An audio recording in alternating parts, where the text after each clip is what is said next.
beat today. How's it going out there? Hope you're having a great day. We've got a lot to cover, and it's Friday, so we won't want to take much of your time. We're joining it from the speakeasy today. Just kind of didn't want to change everything from after last night's class. We do a class every week for our customers. This is the closing beat, though. This is a class for everybody. We cover the stock markets, all the good, the bad, and the ugly out there. We will go through all of it. Hope you had a good week, and we're going to share some different stuff today. So I always try to bring you something new. I'm going to go over some of the geeky stuff with you. We're also playing a game. It's called Guess the Dow. We've got a winner. Every Friday we announce a winner of our game. Zachary Wolf guessed 2100.888, and they were the closest without going over, so the email's already been sent to Zach. Congratulations, Zach. You won a $100 gift card. We'll just need your address, and we'll send that out to you. If you want to play along, the website's on the bottom right-hand corner of your screen, and you're welcome to play. There's no marketing, games, purchase necessary, none of that stuff. We don't even send you an email unless you win, but you're welcome to play along. You know, we should probably turn that into like a marketing thing, but I'm not interested in that. We'll just keep playing the game as it is. Anyways, our class last night, by the way, was on the stimulus. We went through the whole bill, 880 pages, although I just condensed it to all the good stuff, but I did read through the thing. It's a whole lot going on there. And our Jazz Artist of the Week will wrap up the week with Dizzy Gillespie. He's got a song called Umbrella Man that he does with Louis Armstrong. Real old video there, real cool, kind of a fun song if you need some fun this weekend. Sitting at home instead of watching Netflix and everything. All right, let's get into it here. You've got the Dow lower by 360, 38 on the S&P, 114 on the NASDAQ. Bottom line for today is nobody really wanted to take any risk going into the weekend. We got a bad jobs number out there, but we didn't really poke to lows or anything interesting. We just couldn't get above yesterday's high. That was the big deal today. We just kind of bled lower all day. We came off the lows there towards the end of the day, but we just kind of did like Tuesday. And by that, I mean we were lower on the day, but if you look at volatility was lower as well. It was one of those days where the markets just bled lower very cautiously, very slowly. There was no panic. There was no, I gotta sell, throw everything out. It was just kind of a normal, easy down day. Our unemployment rate went up to 4.4. It was 3.5. We were expecting 4%, and just no reason for people to take any risk over the weekend. So with the banks being weak, your tech stocks being weak, we'll go over that. It was just, one of those days. It was a little bit lower. If you look at the S&P here, you can see we just couldn't get above the highs. If I zoom in there, we just couldn't get above the 20-day moving average and yesterday's high. Just a lazy Friday. Low volume compared to at least the recent average, and that's what you have there. Later on, we're going to show you how your phone is tracking you during the virus in particular, and give you guys some of the data as to where you're going, what you're doing, and what you're not doing, and we'll go over all of that as well. We covered it on our Outside the Virus show on Instagram that we've been doing. Check us out there, Jazz Wealth, on Instagram. Anyways, investors are starting to turn their focus towards the number of cases dropping. Everybody's saying, what is it going to take to get the markets to bounce in a significant way? And everybody's starting to say what I've been telling customers now for 2 weeks in our Notes from Jazz email, number of cases, right? We need to see the number of cases going down. We are currently adding 30,000 new cases a day here in the States. It is not going down. It is parabolically moving higher. So everybody's turning towards that. In particular, if we could see the New York City cases start to drop there as well, that would really help. I've put together a boatload of data of every single data point regarding the virus by state, by death, by new cases, recovered cases. We've just went nuts on that, so I'll try to put that in our Notes from Jazz email. I think I'll put that in there this weekend if you're interested in there. One other thing I want to point out. Every day I've been mentioning some company that's issued new debt and the interest rate that they've been issuing that debt. We also covered it on our Outside the Virus show on Instagram, but what I've been pointing out is that companies are offering debt at ridiculously high rates, and people are gobbling it up. There was $200 billion this week in new corporate debt, and it was all gobbled up. Carnival Cruise being the latest yesterday with $4 billion. They offered at 11.5% yield, meaning they're paying you 11.5% if you were willing to take on some of their debt. Very interesting, I thought. I thought that was really interesting there. But that's what you got. So we'll see how that goes going forward. It tells you that some of that higher risk debt is still very much in need for people out there, and they're willing to take that risk. Anyways, the S&P was the strongest of the day here in terms of the indices that were the strongest. It was still down on the day, of course. Russell 2000 remains the weaker by far. The Russell 2000 also lost 8% this week, so it continues to get beaten down. That is the most oversold index at the moment. As far as the sectors go, you got 10 of the 11 S&P sectors that were lower today. The consumer staples was the only sector that remained positive on the day. You can see it trying to get back up over its recent highs, looking pretty good in the short term with the consumer staples out there. Consumer staples that stuck out today were, well, let's see what happened there. Yeah, we're good. Consumer staples that stuck out today, Altria. You got 3% on Altria today. Kellogg's moving higher, back above the 200-day moving average as well, getting stronger. And Kroger, one of the ones that's held up the best through this entire virus there. Kroger did well today with a gain of 2%. You had 6 sectors in the S&P 500 that lost more than the S&P 500. I don't know if that's an interesting stat, just something we thought about tracking there. And to follow up with our lesson this week, let's go over here. We've been talking about the different sectors of the market and who fell the most from the start of the coronavirus high, from the start of the coronavirus, February 19th, to the low that was made, the most recent low for every single sector, which was on March 23rd. Who fell the most in the meantime? So I gave you this yesterday. We've been talking about this in various ways throughout the week. And then yesterday we also added in the performance since the lows. Who's done the best since those lows? And the highlight there was nobody in particular is really standing out. There's no one go-to area that everybody's committed to. It's sort of a big hodgepodge, a big mess at the moment. So one thing we wanted to add onto that today, just to keep this going, was if we fall, who's the closest to making new lows? Who's the most in danger of falling off that recent cliff? Here you go. We rank them from the companies that are the sectors that are the furthest all the way down to those that are the closest. So up at the top, you got energy, 30% away from hitting a new low. Utilities, 20%. Industrials, 18%. You go all the way down to the bottom. Communication services are currently the closest at 9% away from making a new low. Transports and financials are in third place. I point these things out because I know some of you like looking for strength and some of you look for a weakness, and you realize that the sector game is definitely one you got to play there in this market. So I'm trying to point out different things for you, so you can go ahead and have a look at that if you like. Screenshot it and have a great time with it. Speaking of financials, we'll go over to the financials today. Lost 2%, broad weakness all day long, except for the exchanges. The Intercontinental Exchange was basically flat on the day, and the CME Group managed to add 3%. Those are the exchanges making money off of the action. Regional banks moved lower as well, lost about 5% today. Not a sector, but just one of the areas we covered. Retail lost 1.6% on the day, very close to making new lows. This is also one area of the market that, well, you can imagine how tough it's been out there for them. So they were lower on the day. You got oil moving higher here, continuing from yesterday. Trump's discussion with OPEC Plus over there, and now the Saudis came out. No, it was the Russians. The Russians agreed to talk about a production cut. The Saudis put together an emergency virtual meeting, which takes place on Monday, to talk about maybe some kind of a truce or some sort of temporary cut so that they quit playing this price war. This has happened many times over the years. It's nothing new. But that'll happen on Monday. So if you happen to have oil-related stocks, energy-related stocks, or just playing oil in directly there, you will likely see more volatility on Monday, more action to come there. If we go over to the transports real quick, you've got a 2% decline on the transports. You got a 30% loss in this sector for the week. Some of the standouts that also have 30% losses on the following stocks. I got ahead of myself. American Airlines losing 6%, is now down over 30% just for the week. Avis Budget down 30% for the week, lost 6% on the day. And as you might imagine, airlines in there as well, down 2%.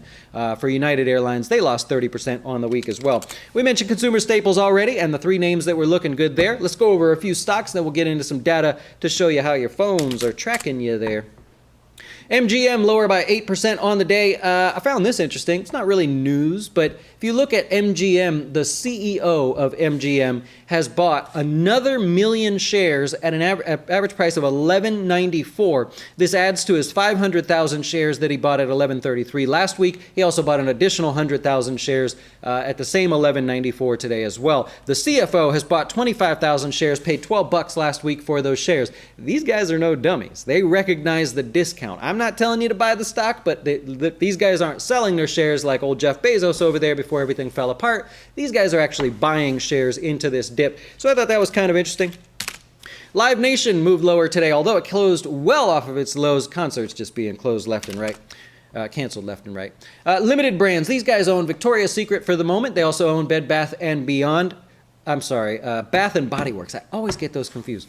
Bath and Body Works, they are the fancy smellies and fancy coffees, candles. And a report came out today that they're going to be opening up stores to sell the hand sanitizer. So if anybody wants to send me some hand sanitizer, I like the bourbon one for men. I like Ocean. I like Noir as well. I'm just, I'm running low here, so I'm just saying. Anyways, stores to reopen there. I'm not sure how that's going to work if many of the malls are closed, but maybe there's some special way they're going to do that. So that's good news for them. Stock was up 11% on that news. You have 26 stocks in the S&P 500. Above the 50-day moving average, but basically just crept higher all week long. No new 52-week highs and 13 new lows on the day. That's going to be a lot of your retailers in there. Let's go over. Ralph Lauren hitting new 52-week lows. Nasty drop today, 7% for Ralph Lauren. The A-class shares of Under Armour hit new 52-week lows, closed off lows though. Then you have the normal names that we've been mentioning. You got Kohl's in there, Nordstrom, and then today you can add Urban to the mix as well. URBN as a ticker symbol, finally breaking to new 52-week lows. So there you go. As far as stocks, virus-related adjustments, there are so many out there. Companies, that, cutting dividends, adjusting buyback programs, firing people, furloughing people, all kinds of great stuff out there. Let's start. American Airlines. They're going to continue to cut capacity going into this summer if things continue, they've said. American Eagle Outfitters hitting new 52-week lows today, cut their dividends and their share buybacks for now. Apple stores to be closed till early May. AutoNation getting rid of 7,000 employees, furloughing. Unpaid leave is basically another way to say it there if you'd like. Bed Bath & Beyond hit new 52-week lows, closed off the lows, added 10% on the day. They've extended their store closures and they're going to furlough most of their employees. They kind of have to. Boeing added 1% on the day. They have temporarily suspended Philadelphia and New York operations. Philadelphia, I think it was just Philadelphia area operations there. Stock still added the 1%. Disney down 3% on the day. They're going to furlough all non-union park employees as of April 19th. Got about 2 weeks to go. You got Marriott moving lower as well, down 6%. They borrowed another $2 billion off their credit card. That brings their total balance up to $4.5 billion on their credit card, essentially. Target hit new lows here today as well. They are going to start metering traffic. Meaning they're going to actually walk around, make sure you're staying 6 feet apart from everybody. The Walmart down here has not gone that far yet, but basically they've made it to where you go in one way. They have little dots all over the place where you've got to walk and stop and start and all this stuff. It is a pain. It's not worth going. I just stopped going, man. There's no reason to go there. And they are also considering, Walmart, by the way, is considering stopping the sales of non-essential items. So they're maybe close off electronics, close off gaming, close off home improvement, and just kind of let you come in and buy groceries and that's it. That's a tough one there. But anyways, that's the news for that one. What else do I have here? Cree, the light bulb manufacturer, lowered guidance, but says they've got a strong enough balance sheet to make it through whatever happens here. The stock was still lower by 1% on the day. Dave & Buster's, there you go. Dave & Buster's, ticker symbol PLAY, beat on earnings by 9 cents. They've gotten rid of their dividends and they're stopping their share buybacks as well. You saw Tesla's report there with the number of cars they made. And Carnival Cruise Lines will report earnings on the 6th. Is that Monday? Yeah, on Monday there. So there you have it. All right, let's wrap this thing up here with how your phone is tracking you. I thought this was rather interesting. Here you go. So we'll put this back here. All right. Google is actually sharing this information. They shared it with the government, and they said, in the interest of transparency, we're just going to share it with everybody. Here is the current mobile tracking of your phones going across the United States. This is the U.S. as a whole. So retail and recreation visits down 47% compared to its average there. Groceries down 22%. Parks, this would be, your national parks. This would be dog parks, beaches, things like that. Down 19% there. As a whole, you've got this 47%. Basically, I'm trying to show you the U.S. here. This is U.S. data. We can take it a step further and go down to the individual states. The District of Columbia has the largest slowdown in the number of retail and recreational visits, down 64%. That actually beats out New York, which is down 62%. This just gives you an idea of, imagine putting numbers to this. People visiting retail locations down 64%. Try to translate that in your head into dollars affected, right? Local businesses and all this stuff. Incredible. Try to put that in your head. Amazing there. New York comes in second place there. The Northeast has the most number of people visiting or staying at their homes, or finding more of their visits to home staying in place there. Yeah, you guys got it there. I don't know why this thing's telling me something's wrong. Anyways, you could probably expect New York, New Jersey, Connecticut, all of those seeing an increase, but I thought it was interesting. Hawaii has the same number of people staying home as does the Northeast there. National average, by the way, is 12%. So anything over 12% I found interesting. You can actually break it down by state. More importantly, you can actually break it down by county. If we look at our individual county here, we're in Pinellas County, Florida. You've got retail and recreation down 51%. Compared to its baseline, 12% higher home visits there, 39% drop in the number of people visiting the workplace, meaning people just deciding to stay home, or there are less visits to work as they're working at home. I thought that was pretty interesting. In Pinellas County, we're down 25% groceries and pharmacies. You can look up the U.S., the individual state, your individual county, and see how all the mobile phones are moving around in your area. Thought that was really cool. It is called Google's Mobility Data, if you want to look it up and have some fun with the geeky stats yourself. Interestingly, if you look at the increase in North Dakota, it tells you how much I'm into these stupid stats. In North Dakota, for some reason, the number of visits to parks is not down. It's actually up like 61%. I don't know what parks people are visiting in North Dakota, but that's where all the mobile phones are going. That is the only area that's seen an increase like that in the whole United States. So went through all that data. I don't think it's really creepy. I think it's kind of interesting. They're already sharing it with the government, and they said, hey, we're going to share it with you guys as well, just so you don't think we're pulling one over on you. I love it. I'll take a chance and answer some of your questions. If not, we'll wrap it up here and call it a week. Busy week. I hope you enjoyed a lot of the stuff that we shared with you. If I did share something with you that you liked, we're trying to increase the number of stats and things that we offer to you just to try to add more value, give you an idea of how we do things here at Jazz Wealth. If I helped you in some way, maybe you'll hit me with a subscribe press there, or a like button there, and see what we can do. You know what? That's so perfect. Like, once they get these masks kicking out there, why not let people in as long as they're wearing a mask to Disney World? Yeah, you want to wear a mask, you want to come in, as long as you're wearing the mask, we're good. And just offer little sanitizer things around the place. I would do it. I would take the chance. I'm sorry. I'm jonesing over here. I love it. When do we go look if we want to, if you wanted to buy corporate debt, you might be able to look in your platform. If you have a trading platform, you can go look up all the bonds to be offered, the debt to be offered by company. Should be able to look that up in there if you're interested to see who's coming up. I think there's another $200 billion next week already. Try to cover it for you. Yeah. Is Macy's going bankrupt? I don't know. I just don't see how they make it through this unless this changes like tomorrow. Yeah, they're already, I mean, I can't say, I guess, but I don't see it looking good for them. Yeah. Thoughts on Halliburton? What do you own it, want to buy it, have it, want to add more, thinking of selling it? What do you got? What do you got there? Anything in the oil and energy space, look, until this is resolved, and even probably very much weeks and months after, there's so much oil on the planets right now. If you're taking a shot in these oil spaces, your Marathon Petroleum, Halliburton, things like that, just know it's going to be a while. It's going to be a little bit. There's a lot of oil out there. There's a lot of adjustments going on. Companies are not adjusting their guidance and their capital expenditures for the rest of the year because they think this is all going to be solved tomorrow. They're telling you the rest of the year is going to be an issue. So you just got to be patient. Yeah. How can a person buy debt that's issued? Well, Carnival Cruise, that debt was gobbled up probably faster than tickets to see whoever your favorite, who is it? I don't know. Selena Gomez or something. Who are the kids into?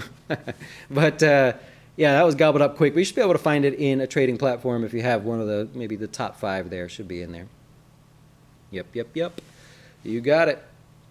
What happens to stockholders when a company files bankruptcy? Unfortunately, you're last in line. You can choose to sell your shares if you have a chance to. You're likely going to take a pretty severe loss, but if you hold your shares out to the end, you're probably not going to get anything because they got to obviously pay back banks, they got to pay back debt, pay back the bond debt, then preferred shares, then common shares, which is probably what most people will end up owning if you buy stocks just generally. It's not good though. Yep. Verizon giving you 2 weeks paid leave. Lots of companies doing good things out there. I like that. And keep in mind, I'm sort of dead inside when it comes to that. I don't think companies have to do anything. If they want to, that's nice, but they don't have to do anything. It's kind of like all these people on Twitter that are saying, I shouldn't have to pay my rent. Yeah, you should. You made a deal to pay the rent. You should have the money to pay the rent. Doesn't matter what happens. Whether you get sick or had surgery or fall down the stairs, you should have to pay the rent. But if someone wants to forego that or give you a discount or something, that's awesome. I mean, I agree with that. I just don't think it's something that is an entitlement in any way. Because of the virus, I lost my job, blah, blah, blah. The blame is still on the person for not paying the rent. That's just how I feel. I'm not a landlord at the moment, so don't blame me. But that's what we got. Yep. I couldn't think of it. I don't know. My daughter was into Selena Gomez, and I just remember buying tickets to that. But probably a bad thing that's the first person I picked if my wife was watching. It's because of Haley. It's not because of me. Yeah.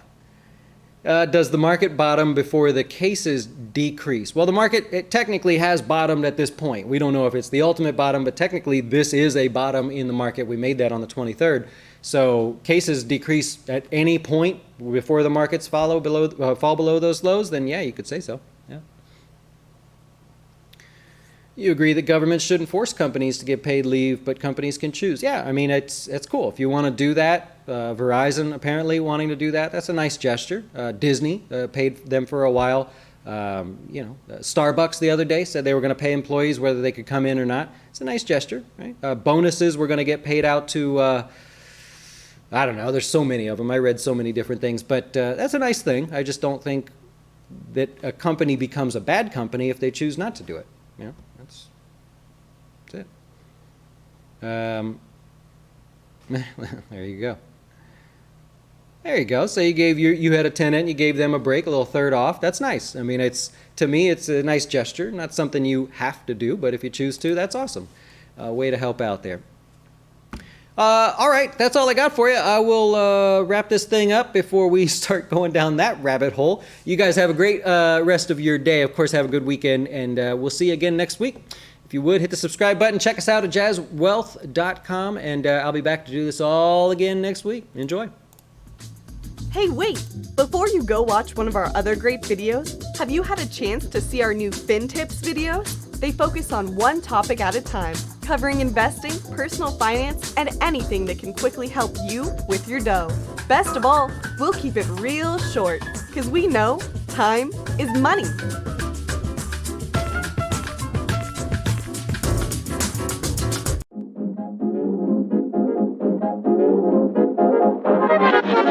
Why should you choose Jazz Wealth as your retirement or long-term investing service? Our portfolios are managed by us, not some faceless mutual fund manager. Our private classes will teach you everything about investing and getting your dough straight. Best of all, our fiduciary standard means your best interest comes before ours.